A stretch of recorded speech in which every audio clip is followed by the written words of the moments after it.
Everyone, welcome back. आज का हमारा टॉपिक है सिमिलर एंड कॉन्ग्रुएंट ट्रायंगल्स। अगर आपने पहले क्लासेस नहीं देखी हैं तो आपको आई बटन में पूरी ज्योमेट्री मेंसुरेशन की प्लेलिस्ट मिल जाएगी, आप वहाँ से जाके देख सकते हैं।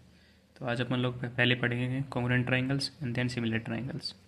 ओके, देखते हैं कॉन्ग्रुएंट ट्रायंगल्स। कॉन्ग्रुएंट ट्रायंगल क्या होती हैं? ऐसे ट्रायंगल जो दोनों की दोनों दिखने में एक जैसी हों, मतलब जिनकी सारी साइडें बराबर हों और सारे एंगल बराबर हों।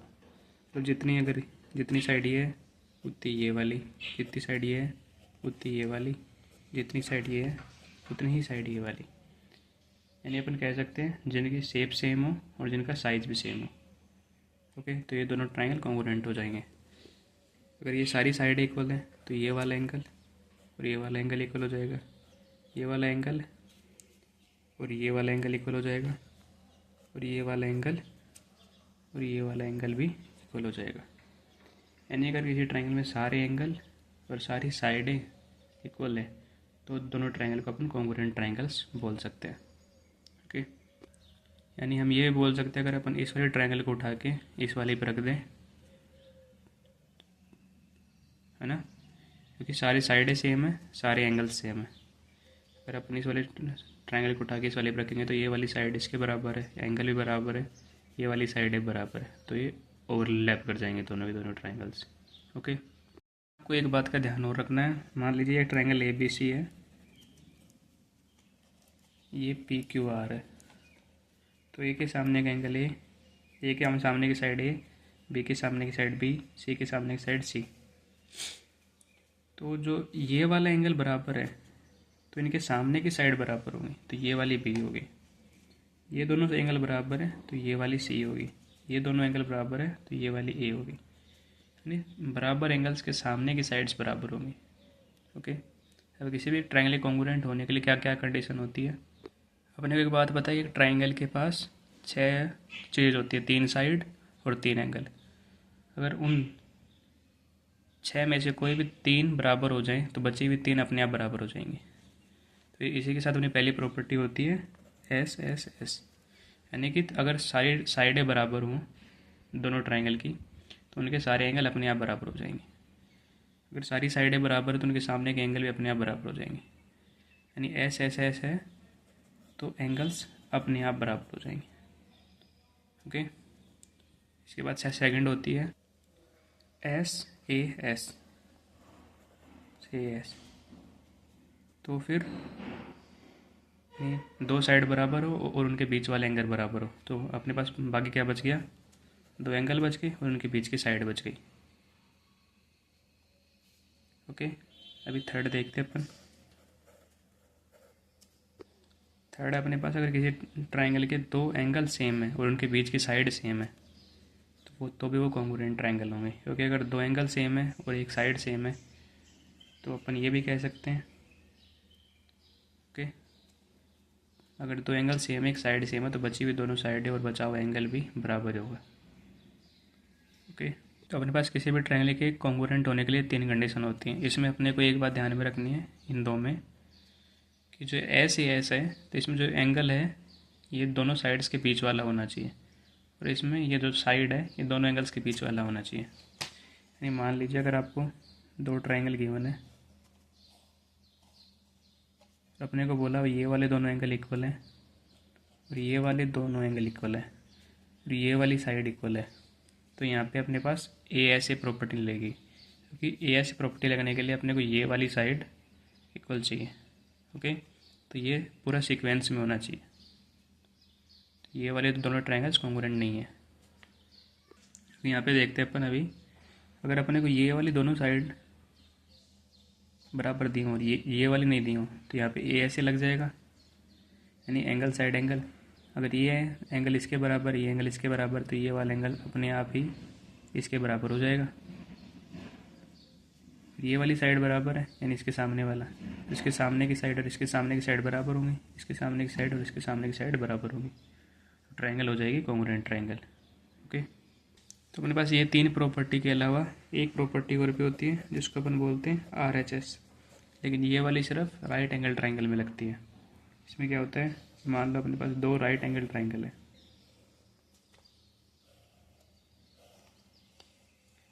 ये वाला तो सेम होगा, 90 डिग्री, तो राइट एंगल तो 90 डिग्री हो जाएगा। और अगर दोनों ट्राइंगल की हाइपोटेन्यूज सेम है, कोई भी एक साइड सेम है, यानी ये वाली साइड भी हो सकती थी, तो दोनों ट्राइंगल्स कॉन्ग्रुएंट होंगे। कैसे? अगर ये सेम है, ये दोनों सेम है, तो ये दोनों अपने आप सेम हो जाएंगे। तो क्या होता है, P square plus two H square, ये सेम है, ये सेम है, तो ये अपने आप सेम हो जाएगा। ओके, लेकिन ये वाली कंडीशन सिर्फ राइट एंगल ट्राइंगल में लगती है। तो एक किसी भी ट्राइंगल के कॉन्ग्रुएंट होने के लिए अपने पास 4 कंडीशन होती हैं। तो सारी साइडें बराबर हो, 2 साइड उनके बीच का एंगल बराबर हो, 2 एंगल उनके बीच की साइड बराबर हो। राइट एंगल ट्राइंगल के लिए स्पेशल केस है कि अगर राइट एंगल हो, एक हाइपोटेन्यूज और कोई भी एक साइड अगर बराबर है, तो दोनों ट्राइंगल कॉन्ग्रुएंट ट्राइंगल हो जाती है। ओके, अभी नेक्स्ट देखते हैं। फिर इसके बाद ट्राइंगल्स कॉन्ग्रुएंट है तो उनका लिखने का तरीका ये होता है, ट्राइंगल ABC, फिर कॉन्ग्रुएंट का साइन, और जो ए के बराबर का एंगल हो सबसे पहले, मतलब जो सबसे पहले लिखा है उसके बराबर का एंगल सबसे पहले, फिर उसके बाद वाले का, फिर उसके बाद वाले का। यानी अपन PQR को किसी भी ऑर्डर में ले सकते हैं, जिस ऑर्डर में ये लिखा हुआ है उसी ऑर्डर में लिखना है अपने को। यानी अगर यहाँ पे अपन BAC लिखते तो QPR ही लिखना होता अपने को। ओके, तो अपने को कॉन्ग्रुएंट ट्राइंगल लिखने का तरीका ये होता है। अब इसके बाद अपन देखते हैं सिमिलर ट्राइंगल्स। नेक्स्ट अपने पास सिमिलर ट्राइंगल्स। सिमिलर ट्राइंगल वो होती है जिनकी शेप सेम होती है। इस वाले में अपने को साइज से कोई मतलब नहीं होता है, सिर्फ अगर शेप सेम है तो अपन दोनों ट्राइंगल को सिमिलर ट्राइंगल बोल सकते हैं। जैसे अपन यहाँ पे देख सकते हैं, दोनों ट्राइंगल की शेप सेम है लेकिन साइज सेम नहीं है, फिर भी ये दोनों ट्राइंगल्स सिमिलर ट्राइंगल है। तो अपन ये बोल सकते हैं कि अगर 2 ट्राइंगल्स कॉन्ग्रुएंट हैं तो उनको अपन सिमिलर भी बोल सकते हैं, लेकिन 2 ट्राइंगल सिमिलर है तो उनको कॉन्ग्रुएंट नहीं बोल सकते। ओके, जैसा अपने को इस वाले एग्जाम्पल में दिख रहा है कि 2 ट्राइंगल्स हैं, इसमें ये वाला एंगल इस वाले एंगल के बराबर है, ये वाला एंगल इस वाले एंगल के बराबर है, ये वाला एंगल इस वाले एंगल के बराबर है। तो ये दोनों ट्राइंगल सिमिलर है पर कॉन्ग्रुएंट नहीं है। सिमिलर ट्राइंगल होने के लिए अपने पास एक कंडीशन होती है, ए। अगर सारे एंगल्स बराबर हों तो वो ट्राइंगल अपने आप ही सिमिलर हो जाएगी। अब मान लो ये वाला एंगल ए है तो इसके बराबर वाला B है, ये B है, ये C है, ये Q है, ये R है। सिमिलर ट्राइंगल को लिखने की कंडीशन क्या होती है, ABC सिमिलर ट्राइंगल, ए के बराबर वाला एंगल, फिर B के बराबर वाला एंगल, फिर C के बराबर वाला एंगल। ओके, तो सिमिलर ट्राइंगल देखने के लिए अपने को सिर्फ एक ही कंडीशन ध्यान रखनी है, अगर सारे एंगल्स बराबर है तो ट्राइंगल सिमिलर है। ओके, और अगर कोई ट्राइंगल कॉन्ग्रुएंट है तो वो सिमिलर अपने आप ही हो जाएगा, क्योंकि कॉन्ग्रुएंट ट्राइंगल्स में सारे एंगल बराबर होते हैं। लेकिन कोई ट्राइंगल सिमिलर है तो ये श्योर नहीं है कि वो ट्राइंगल कॉन्ग्रुएंट हो भी सकता है, नहीं भी हो सकता है। ओके, अब सिमिलर ट्राइंगल की खास बात क्या होती है अपने पास, इनकी साइड्स का रेशियो जो होता है वो बराबर होता है। यानी मान लो ये वाला 4 है और ये वाला 6 है, तो ये 4/6 है, तो सारी साइड्स यानी ये वाले एंगल के सामने की साइड और ये वाले एंगल के सामने की साइड का रेशियो 4/6 है। तो ये वाले एंगल के सामने की साइड और ये वाले एंगल के सामने की साइड का रेशियो भी 4/6 होगा। ओके, सो मान लो अगर अपने को ये वाला 8 दिया हो और ये एक्स पूछा हो, ये 6 दिया हो, ये वाई पूछा हो, तो क्या करेंगे, अगर 4/6 है तो 8/x इक्वल्स टू 6/y। अपने को पता है ये फोर्स, ये इसका 50% ज़्यादा है, तो ये हो जाएगा 9 और ये हो जाएगा 12, क्योंकि सारी साइड्स का रेशियो होता है बराबर, बराबर एंगल की सामने की साइड का रेशियो बराबर होता है। ओके, यानी ये वाली कंडीशन के बेस पे अपने पास रिजल्ट निकल के है, BC/QR equals to AC/PR equals to AC/PQ। अब अपने को पता है कि अगर एक ट्राइंगल की साइज दूसरे ट्राइंगल से 50% ज़्यादा है तो उसका पैरामीटर 50% ज़्यादा होगा। यानी जो जिस रेशियो में साइड्स होंगी उसी रेशियो में पैरामीटर भी होगा। पैरामीटर ऑफ ABC अपने पैरामीटर ऑफ PQR, दोनों ट्राइंगल्स के पैरामीटर का रेशियो और साइड्स का रेशियो हमेशा बराबर होगा। ओके, और जो इनका एरिया है वो होगा इसके स्क्वायर के बराबर। यानी कि अगर इनका रेशियो 1/2 है तो उसका होगा 1/4। तो बराबर लिखने के लिए अपन क्या कर देंगे, area of A B C अपन में area of P Q R, तो इसका कर देंगे अंडर रूट, तो ये सारा हो जाएगा बराबर, क्योंकि ये स्क्वायर के बराबर था, स्क्वायर से स्क्वायर कट जाएगा तो ये सारा बराबर आ जाएगा। यानी कि साइड्स का रेशो एरिया के स्क्वायर के बराबर, स्क्वायर के अंडर रूट के बराबर होता है। ओके, यानी कि इसमें ऐसे बोल सकते हैं, अगर साइड्स का रेशो 1/2 है तो एरिया किस में होगा, 1/4 में। तो दोनों को बराबर लिखने के लिए क्या करेंगे, इसमें इसका अंडर रूट कर देंगे, तो ये 1/2 हो जाएगा, ये 1/2, इसलिए यहाँ पे अंडर रूट लगाए। ओके, साइड्स का रेशो और पैरामीटर का रेशो बराबर होता है। साइड्स का रेशो स्क्वायर एरिया के अंडर रूट के बराबर होता है। तो ये वाला अपने को ध्यान रखना है, इस वाले पे कुछ क्वेश्चन आता है अपने। ओके, अभी नेक्स्ट देखते हैं इसके बाद अपन। तो ये वाली बात अपने काफ़ी काम आएगी, अपने को साइड्स का रेशो दे के पैरामीटर पूछ सकता है, एरिया पूछ सकता है, एरिया का रेशो दे के साइड्स पूछ सकता है, पैरामीटर पूछ सकता है। तो मतलब ये वाली बात ध्यान में रखनी है, इस पर अभी अपन क्वेश्चंस करेंगे थोड़ी देर बाद। सो नेक्स्ट अपने पास, मान लो कोई ट्राइंगल है, उसमें अपन किसी भी एक साइड के पैरेलल कोई लाइन खींच देते हैं, तो जो छोटे वाला ट्राइंगल बनेगा वो बड़े वाले ट्राइंगल के हमेशा ही सिमिलर होगा।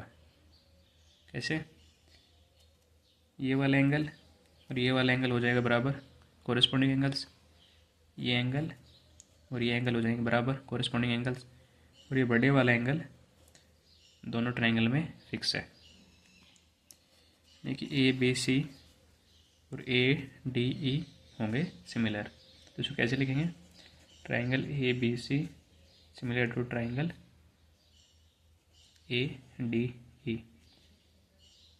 ठीक है, ये तो दोनों ट्राइंगल सिमिलर है, कॉन्ग्रुएंट नहीं है। ठीक है, तो अपन ने यहाँ से ये भी देख लिया कि सिमिलर ट्राइंगल कॉन्ग्रुएंट हो ही कोई श्योरिटी नहीं होती अपने पास। और ये वाली बात हर किसी तरह के ट्राइंगल में लगेगी, अगर अपन किसी एक साइड के पैरेलल कोई लाइन खींच दें तो जो छोटे वाला ट्राइंगल होगा वो बड़े वाले ट्राइंगल के सिमिलर होगा। तो उसी के बेस पे अपन लिख देंगे A B by D E equals to A C by A E equals to A B by D E. तो मान लो अपने कोई बोल दी ये वाला 5 है, ये वाला 3 है, ये वाला 8 है और ये वाला बताओ, तो अपन ये यहाँ पे कर देंगे पुट और इससे आ जाएगी वैल्यू।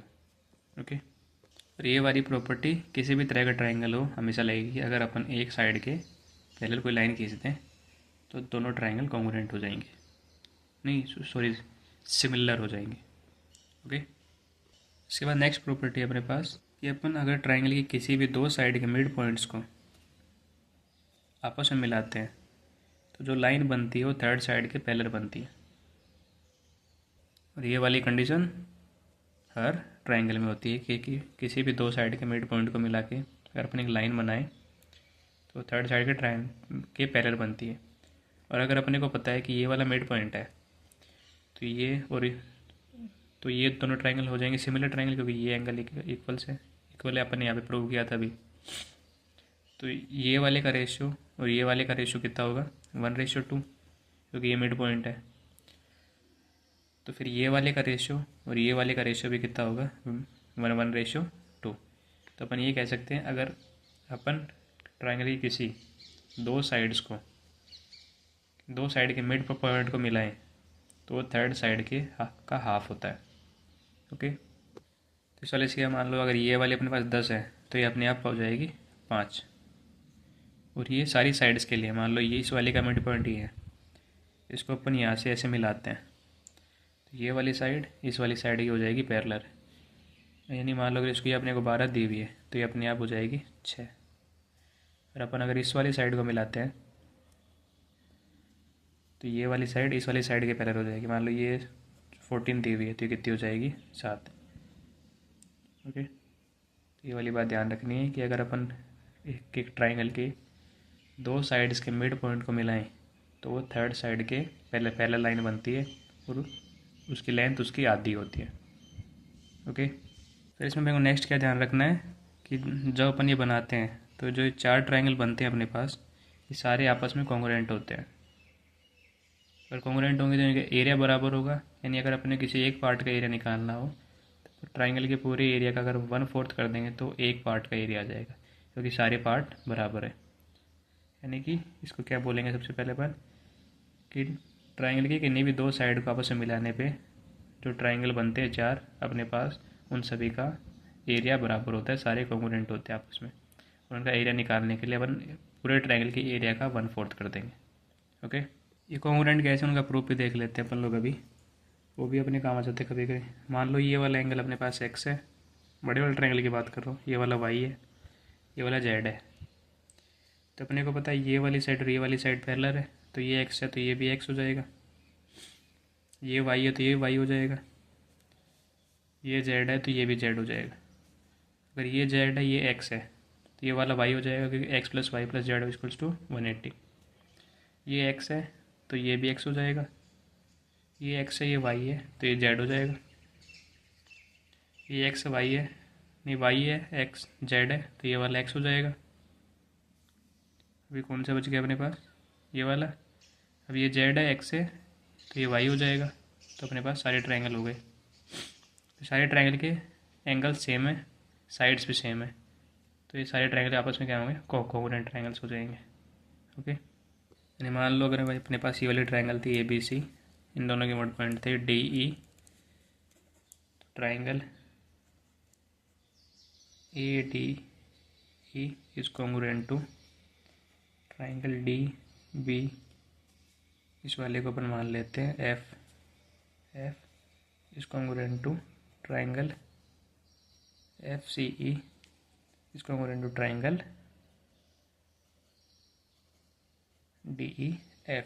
ओके, ये सारे कॉन्ग्रुएंट भी होंगे सारे, अगर कॉन्ग्रुएंट है तो सिमिलर है तो अपने आप ही हो जाएंगे। ओके, ठीक है, तो अपना ही हो गया। इसमें अपन एक तरह से और भी बोल सकते हैं इसको कि अगर अपन किसी एक लाइन के मिड पॉइंट से अगर लास्ट वाली लाइन के पहले लाइन खींचते हैं तो वो सेकंड लाइन को के मिड पॉइंट पे काटती है। नहीं, अगर मान लो अपने पास ये ट्रायंगल है, अपन ये मिड पॉइंट लेके इस वाली लाइन के पहले लाइन खींचते हैं तो वो इस वाली लाइन के मिड पॉइंट पर ही काटेगी। ओके, ओके, तो इसके बाद अपने कैसा कॉन्सेप्ट देखते हैं, जैसे सीडीएस में 4 या 5 बार क्वेश्चन आया हुआ है पहले। ओके, अपने पास मान लो अपने कोई ट्रायंगल दिया हुआ है ABC। ओके, तो अपन BC के पहले कोई लाइन खींचते हैं DE, इस तरह से कि ADE का एरिया और ये नीचे वाले का एरिया, दोनों का एरिया AA है, इस वाले का एरिया भी A है, इस वाले का एरिया भी है। तो अपने को निकालना है AD ratio DB, AD ratio DB कितना होगा। और ये दोनों जो पॉइंट है मिड पॉइंट नहीं है, ये कोई भी रैंडम पॉइंट्स है। ओके, इसको कैसे निकालेंगे अपन, अपने थोड़ी देर पहले पढ़ा था AB by AD equals to BC by DE equals to AC by AE equals to under root of triangle ABC और ट्रायंगल ADE। तो अपने को पता है ये इस वाले का एरिया है, इस वाले का ये है, तो पूरे ट्रायंगल का एरिया कितना हो जाएगा 2A। ओके, और इसका अपन कर देंगे अंडर रूट, तो इसको इस साइड लिख देंगे तो अंडर रूट 2A अपन में A से A कट जाएगा, तो यहाँ से आ जाएगा under root 2/1 equals to AB by AD। तो इस वाले में देखते हैं अपन, अपने को इसके बेस पे अपने क्या निकल के आया, ये वाला 1 है और ये पूरा कितना है अंडर रूट 2। अगर ये 1 है, ये पूरा अंडर रूट 2 है, तो ये कितना हो जाएगा 1 minus under root 2, sorry under root 2 minus 1।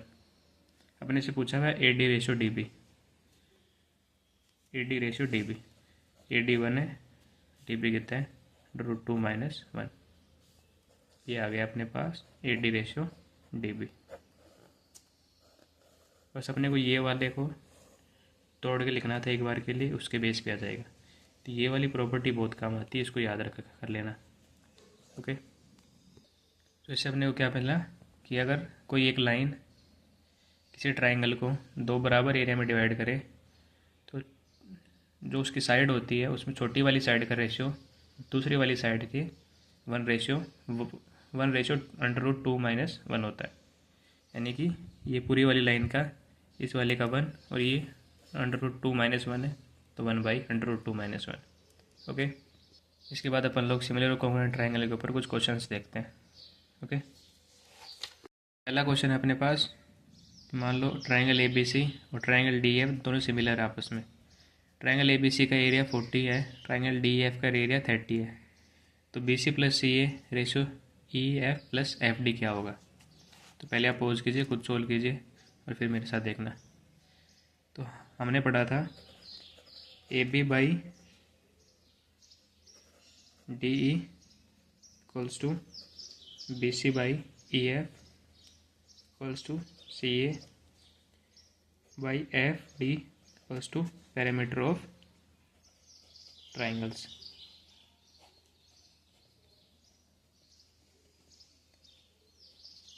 तो ये हो जाएगा 4:3, ये 4:3, ये 4:3, ये 4:3। अब दो साइड से सम करने के बाद रेशियो निकालेंगे तो भी 4:3 आएगा। अगर एक साइड का निकालेंगे तो भी 4:3 आएगा, दो का निकालेंगे तो 4:3 आएगा, और अगर सारी साइडों का साथ सम करेंगे तो वो तो पैरामीटर हो जाएगा, तो 4:3 ही आएगा। तो इसका आंसर अपने पास आ जाएगा 4:3। ओके, नेक्स्ट क्वेश्चन देखते हैं अभी अपन। सो इसके बाद नेक्स्ट क्वेश्चन अपने पास, इन ए trapezium ABCD, AB is parallel to DC, the diagonal AC and BD intersect at P. If AP/PC is this and BP/PD is this, then what will be the value of x? तो इसको कैसे solve करेंगे? पहले अपने trapezium बना लेंगे। Okay, इसमें बोला हुआ है AB is parallel to DC. Okay, then AC and BD intersect at point P. तो ये दोनों ट्रायंगल अपने पास सिमिलर ट्रायंगल हो जाएंगे, क्योंकि ये दोनों एंगल इक्वल, ये वाला एंगल इस वाले के एंगल के इक्वल, क्योंकि जेड बन रहा है यहाँ पे देखो, ये वाला एंगल इस वाले के एंगल के इक्वल। ओके, तो सिमिलर ट्रायंगल में अपने को पता है कि साइड्स का रेशियो बराबर होता है, तो यहाँ से इस वाले के बेस पे निकालेंगे तो अपने पास आएगा DP अपन में BP = CP अपन में AP।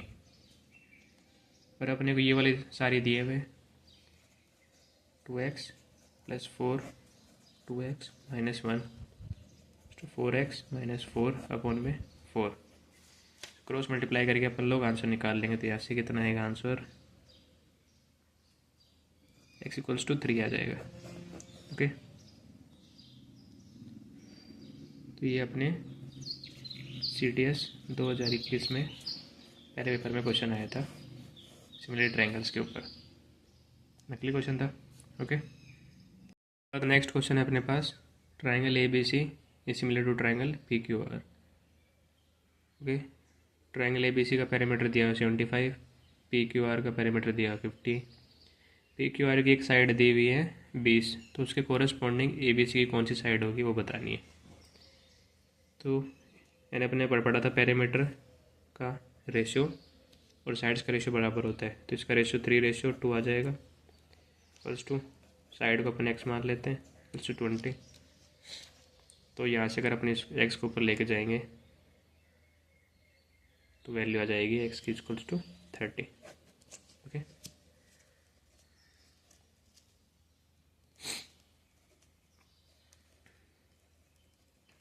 इस तरह से, ठीक है। इसके बाद नेक्स्ट क्वेश्चन देखते हैं अपन।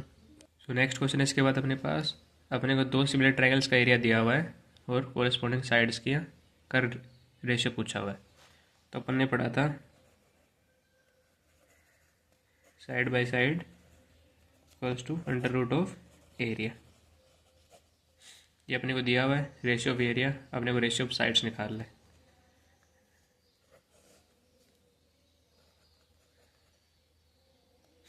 सॉरी 7 - 4√3 अपन में 7 + 4√3, इसको अपन रेशनलाइज कर देंगे अंदर के अंदर ही, इंटू 7 - 4√3। ओके, ऊपर तो सेम है तो बाहर निकल के आ जाएगा, क्योंकि इसका स्क्वायर हो जाएगा, इसका स्क्वायर हो जाएगा। नीचे वाले में 49 माइनस 48 हो जाएगा, 4√3 48 होता है, ये हो जाएगा 1। ओके, तो इसका आंसर आ जाएगा 7 माइनस 4√3 1। ये उसकी साइड्स का रेशियो आ जाएगा। ओके, सो इसके बाद नेक्स्ट क्वेश्चन अपने पास, in a triangle ABC the median AD and BE intersect at point G, a line DF is drawn parallel to BE such that it intersects AC on F.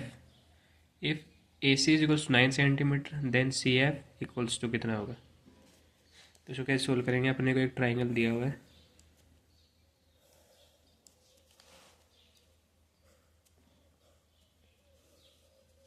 ABC, इसमें दो median है AD और BE।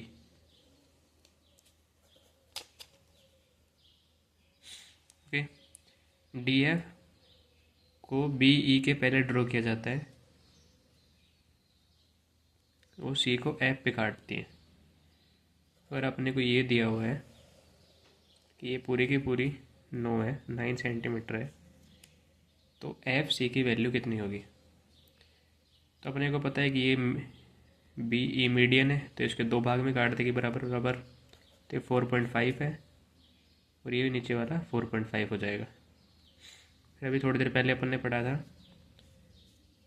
अगर एक point के किसी भी triangle की एक साइड के मिड पॉइंट से पैरेलल लाइन खींचते हैं तीसरी साइड के पैरेलल में, तो वो दूसरी वाली साइड के मिड पॉइंट पे काटती है। अगर अपन किसी ट्राइंगल की एक साइड के मिड पॉइंट से पैरेलल लाइन खींचते हैं तो अगली वाली लाइन के मिड पॉइंट पे काटती है, तो इसका मिड पॉइंट हो जाएगा।